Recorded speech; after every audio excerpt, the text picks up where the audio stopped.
আসসালামু আলাইকুম। দেশের বিভিন্ন জেলা থেকে যে আমার প্রতিবেদন দেখতেছেন তাদেরকে আন্তরিক শুভেচ্ছা। আজকে আপনাদেরকে দেখাবো 102 দিন বয়সের একটা প্লেট। আমার এখানে প্রায় 1,500 মুরগি রয়েছে। এই 1,500 মুরগি আমি অতি তাড়াতাড়ি ছেড়ে দেবো। কোনো গ্রাহক যদি একদম ভালো কোয়ালিটির মানসম্মত ভ্যাকসিন পরিপূর্ণ এরকম যদি পুলেট খুঁজতে যাচ্ছেন, তাহলে যে আমার যে স্ক্রিনে যে নাম্বারটা দেওয়া আছে এই নাম্বার থেকে যোগাযোগ করে আপনি 70 দিন বয়স থেকে শুরু করে 120 দিন পর্যন্ত আমার কাছে অল টাইম মুরগি আপনারা পাবেন।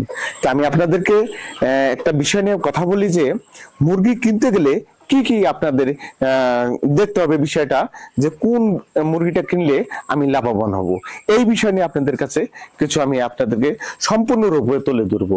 যেমন আপনার 120 দিন বয়স থেকে মুরগিটা আপনাকে দেখতে হবে যে এটা কত গ্রাম ওজন আছে, সেই ওজন অনুযায়ী আপনাকে মুরগিটা ক্রয় করতে হবে। আমার কাছে মুরগিটা নিতে হবে এমন কোনো কথা না।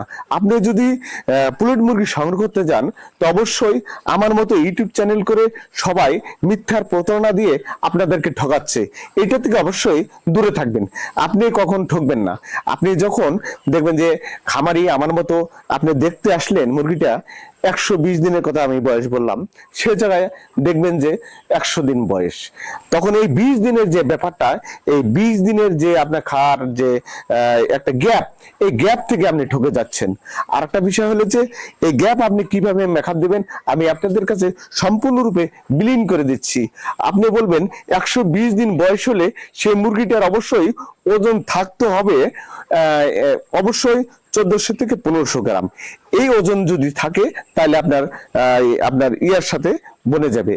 আর আমি আরেকটা কথা বলতেছি যে আপনার যে মুরগিটা যে আপনি নিচ্ছেন, কি দেখে নিচ্ছেন, সেটা পরিপূর্ণ ভ্যাকসিন আছে কিনা আছে, সেই বিষয়গুলো অবশ্যই আপনি অবশ্যই খেয়াল রাখতে হবে।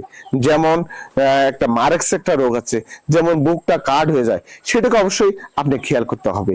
সেখানে আরেকটা বিষয় আছে যে গুরুত্বপূর্ণ যেগুলো ভ্যাকসিন, বার্ড ফ্লু করা আছে কিনা আছে, সেটাকে আপনি খেয়াল করতে হবে। সেখানে সালমোনেলা করা আছে কিনা আছে, সেটাও দেখতে হবে। সেখানে রানীক্ষেত পরিপূর্ণ করা আছে কিনা আছে, সেটাকেও দেখতে হবে। মুরগির গ্রোথ কি করা আছে, পরিপূর্ণ আছে কিনা আছে, সেটাকেও দেখতে হবে। মুরগির পা গুলো মোটা আছে কিনা আছে, সেগুলো লক্ষ্য রাখতে হবে।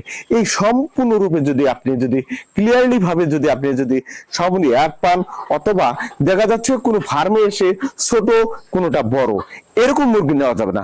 আপনি মুরগি নিতে গেলে অবশ্যই দেখতে হবে এক সাইজের মুরগি নিতে হবে, তাহলে পরিপূর্ণভাবে আপনি ডিম পাবেন। আর যদি ছোট অথবা বড় মুরগি ক্রয় করেন তা দেখা যাবে যে একটা বড় মুরগিটা আগে ডিম দিবে, ছোট মুরগিটা পরে ডিম দিবে, 1 মাস তফাৎ। তো 1 মাস যে ছোট মুরগিটা আপনার খানাটা খাবে, আপনি তো কিনে আনবেন, এই খানাটার অবশ্য আপনার লস আইটেম হবে। আবার পরিবর্তে যে আপনি বিক্রি করতে যাবেন, 1 মাস আগে ওটা বন্ধ হয়ে যাবে বড় মুরগিটা, তারপর আবার ছোট মুরগির ডিম পাততে থাকবে, এরকম করা যাবে না। ওই জন্য আপনাকে এক সাইজের মুরগি আপনাকে কিনতে হবে, যাতে করে আপনার ফার্মটা পরিপূর্ণভাবে লাভবান হতে পারেন। আর এই ল্যাবটা খুবই একটা ভালো একটা ব্যবসা। 1000 মুরগি আপনি করতে পারে, প্রতি মাসে আপনাকে ডিম বিক্রি করে 1 লক্ষ থেকে 1,20,000 টাকা প্রতি মাসে ইনকাম হবে। এটা শুধু আমার কথা না, যারা পুরাতন খামারি আছে তাদের কাছে তথ্য নিয়ে আমার এই বিষয়টা ভিডিওটা দেখে অ্যাড করবেন, কথা সত্য আছে কিনা আছে। তা আমি ভিডিওটা না বাড়িয়ে আমি ভিডিওটা এখানে শেষ করছি। কোনো এক সময় আরেকটা ভিডিও নিয়ে আপনাদের কাছে আরো কিছু তুলে ধরবো। খোদা হাফেজ।